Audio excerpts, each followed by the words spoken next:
Okay, everyone, back here, and I'm hoping to be able to show you some good news. If I can get this in the camera just so, I want to be able to illustrate to you with my flashlight here. If you look closely, you can see there's an actual bracket that the power switch is attached to. And if you look down, you see where the light is of the flashlight itself. Look to the left of that, right? Try and see if that's even better. Okay, so you see where the flashlight is, I think. Yes. If you look where my flashlight is, now look to the left of it, you'll see a black bracket. It sits on a protruding piece from the machine, which is sort of that off-white. And then to the left of that is a screw, a fairly large one. So that is what is holding this power switch to the chassis of the machine. So my job is now, I had to take the light away, sorry about that, is to go in there with, let's go back to the other view here. I have to come in with a screwdriver and basically I'm going to try it with my ratchet to see if I can get that bolt loose, and I think we will get our power switch out. That's the theory anyway. We're about to find out if it works, if the theory holds true. And again, you might think, oh gosh, are you doing all of this for nothing? Maybe, but you know what? At this point, what do we have left to lose here? Because the machine doesn't work, it doesn't move, and something needs to give. Because at some point you have to decide how much are we going to invest in this. And those of you who may even remember this machine know, or you may know, that I have been talking about this machine for, what is it, more than a year, 2 years? I don't know. So it's time for me to get some progress going here. Hoping that this view, trying to get the flashlight to give me, I'm gonna have to move you guys out of the way just a bit, to give me enough light so I can see to align my screwdriver bit to then see if I can get it to work.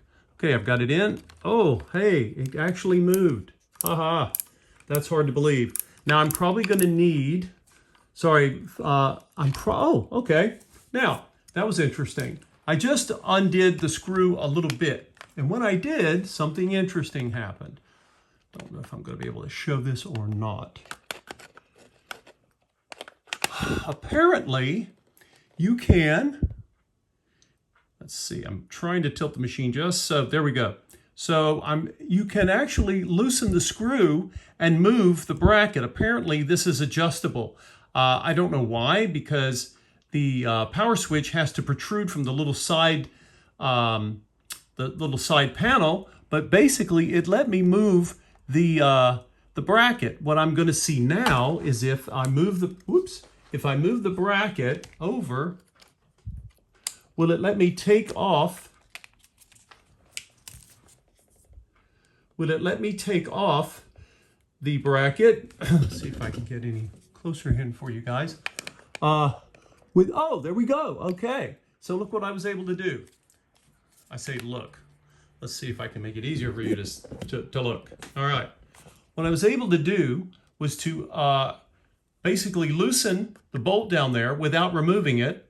Maybe it's not designed to be removed. Anyway, I slid this over, right? So the bolt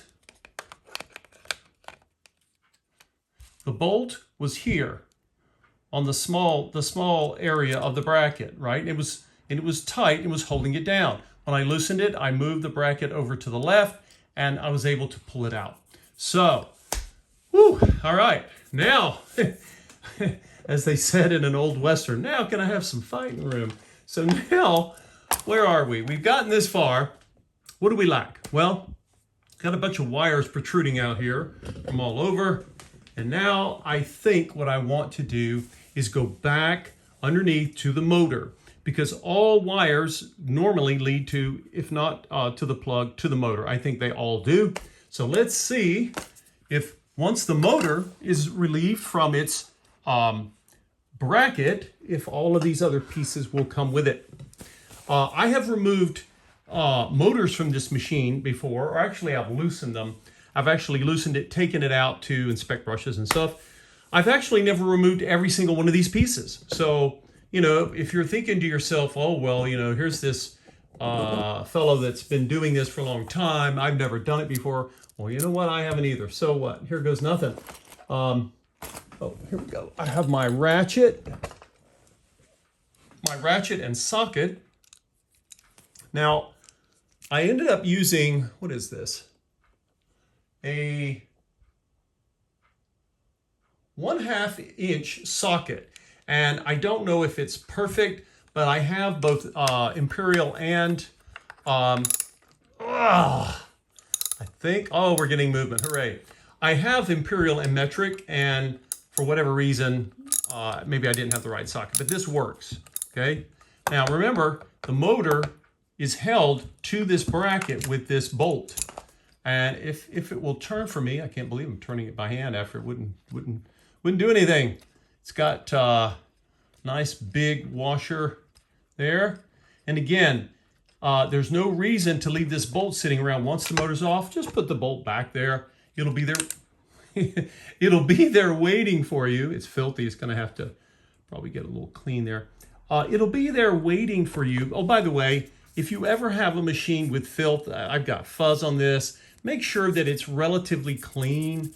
Maybe put it in some alcohol or something. Make sure it's clean, because if you screw it into the threads and it's got fibers or anything else on it, it could make life difficult when you're going to turn it. But this one is fine, and I'm just turning it enough to give it, just let it sit where it was designed to be there. Now, look what we've got. We have our motor. We've got our plug, which is covered in dust and filth. And we have, attached to all of this, here comes the switch. The switch, of course, is all wired into this plug housing. And last but not least, what we originally took out was the socket, sort of. Uh-oh. Is the socket going to come out? Oh, no.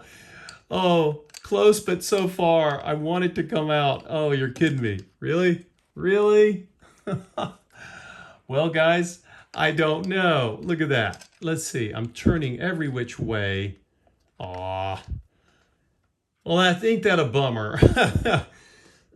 You know what they say, don't pop the cork on the champagne too soon. So here we go. I have this one socket, the first thing I was able to get loose. Now, why can't I get it out, right?